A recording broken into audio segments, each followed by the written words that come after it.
Hey everyone, I'm here to show you guys my top 6 favorite foundations. Actually, I have 5 of these to show you. I will be mentioning the 6th one because I don't have it with me.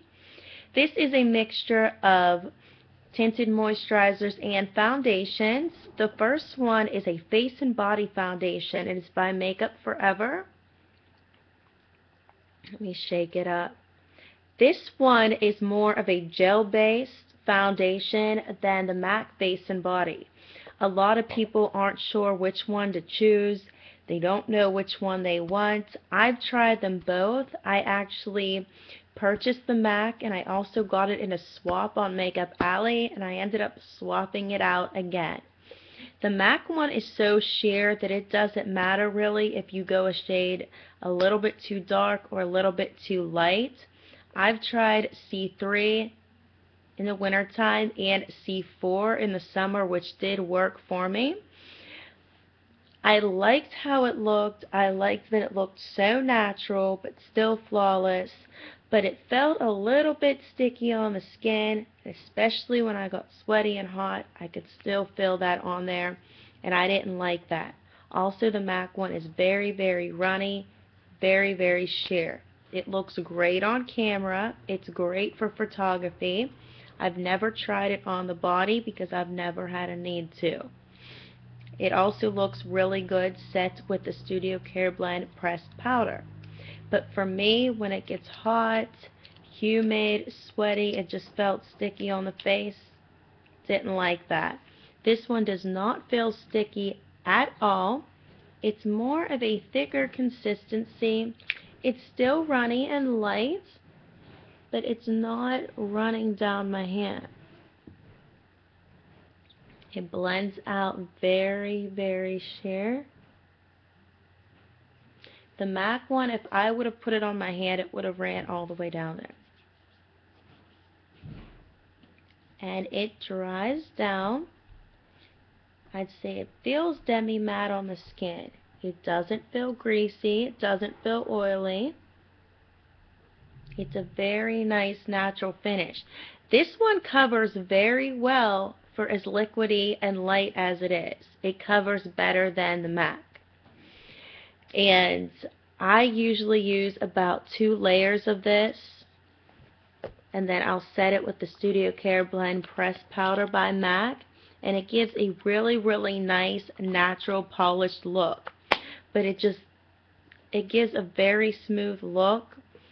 It still looks natural, but it covers really well. You would never think that this would cover well because of how light and liquidy it is. The new bottles come with a pump. I know they didn't used to, and I believe these are now $40.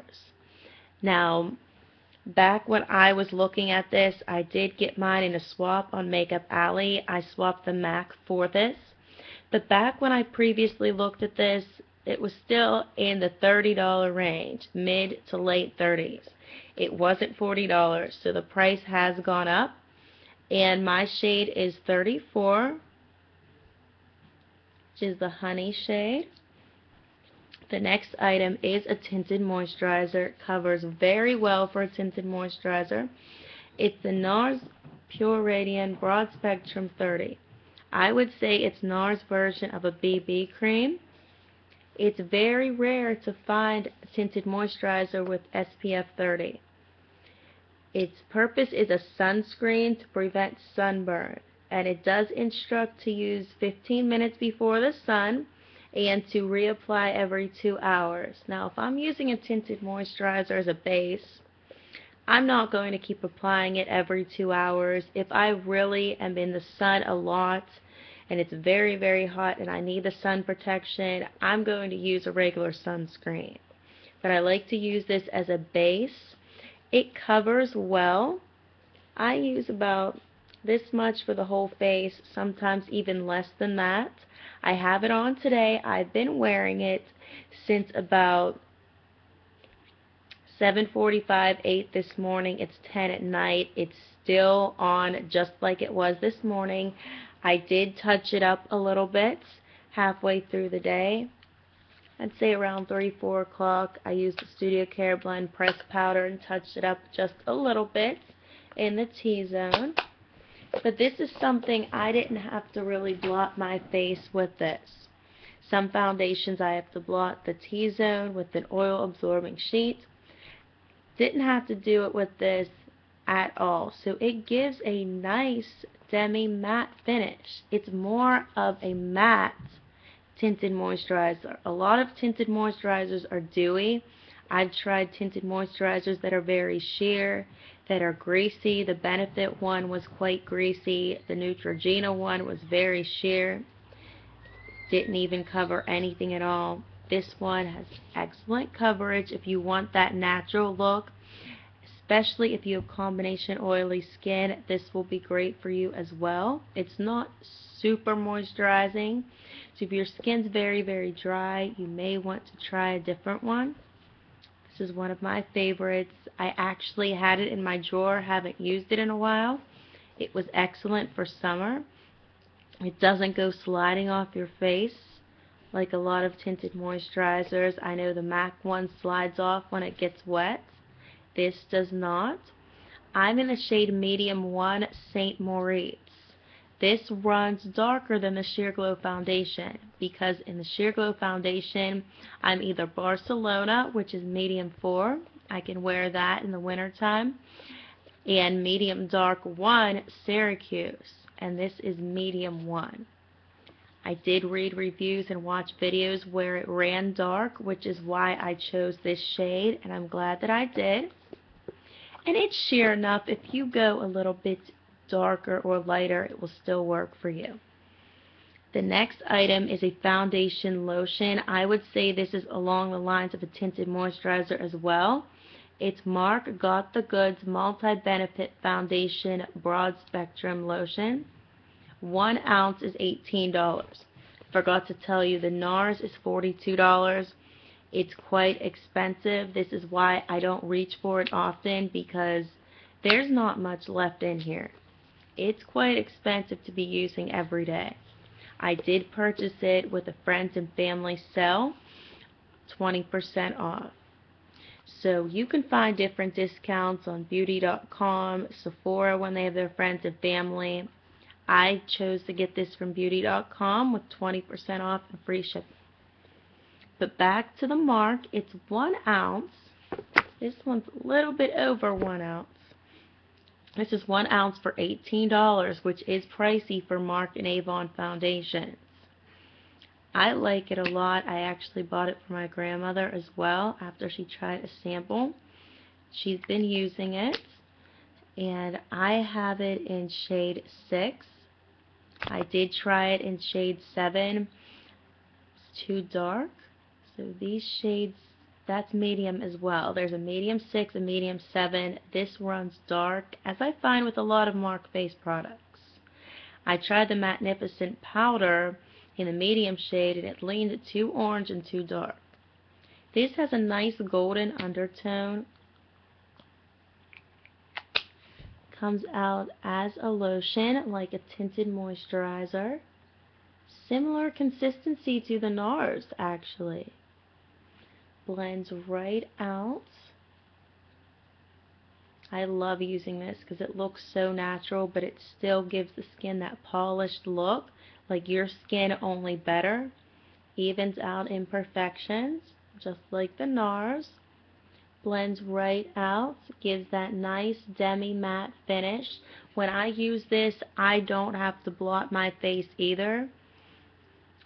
As I do with certain foundations, I do have to blot. I didn't have to with this, which is great. If you're combination oily, you'd like this a lot. There's a wide variety of shades, but I would suggest getting a sample from your Avon rep, and I would suggest going down a shade.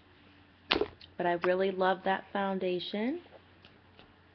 The next one is the Covergirl and Olay Tone Rehab 2-in-1. My shade is 157 Golden Tan. It's 1 ounce, and I've seen this range between $10.99 and $12.99 depending on where you purchase.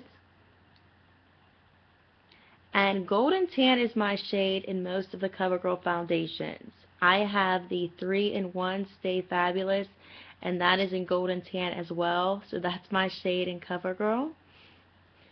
I do want to try the Covergirl and Olay pressed powder. The reviews are very, very high on Makeup Alley. It's a 4.4, and I feel that it would be similar, based on the description, to the Studio Careblend pressed by MAC. This is quite pricey. I believe it's $27.50. The CoverGirl one, $10.99 to $12.99, along that range. I think I saw it at Walmart for $11.99. I think that would be nice. So far, I love this product. I've had it since it came out. It was Christmas 2011. Around there is when it came out, and I've been using it this long. Started out with the shade above this. It was actually too dark, but I loved the formula so much that I just decided to go down for the Golden Tan. And since I do have golden undertones, this worked really well for me. You can't really see because of this bottle I've used so much, but there's white serum that's swirled through it.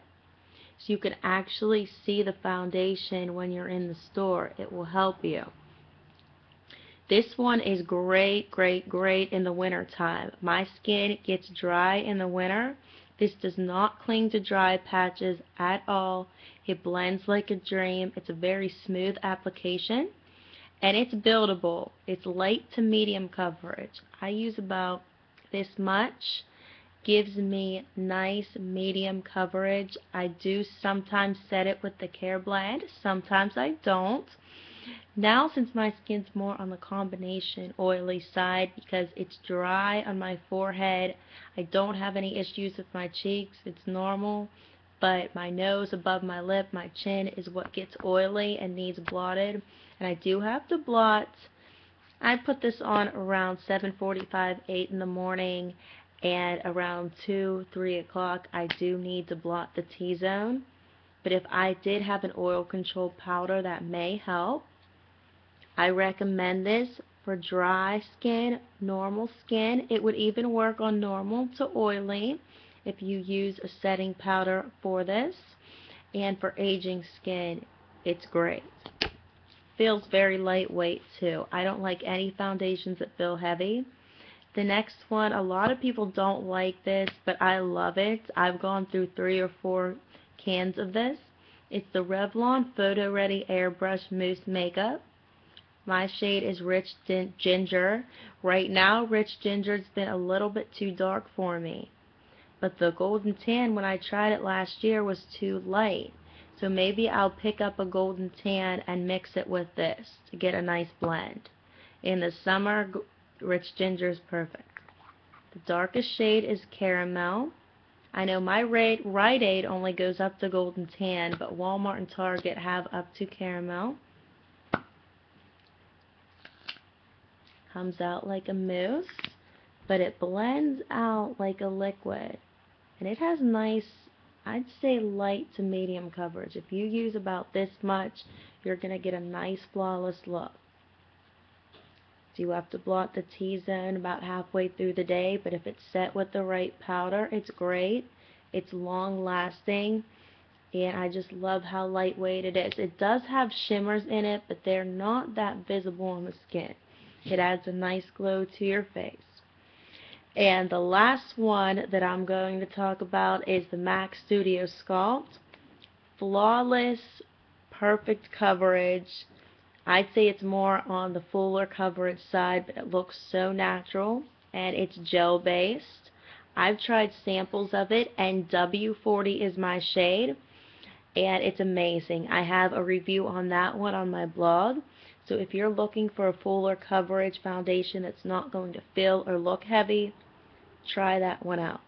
So these are all my favorites. I'm going to put more information on my blog, and if you have any questions at all, let me know.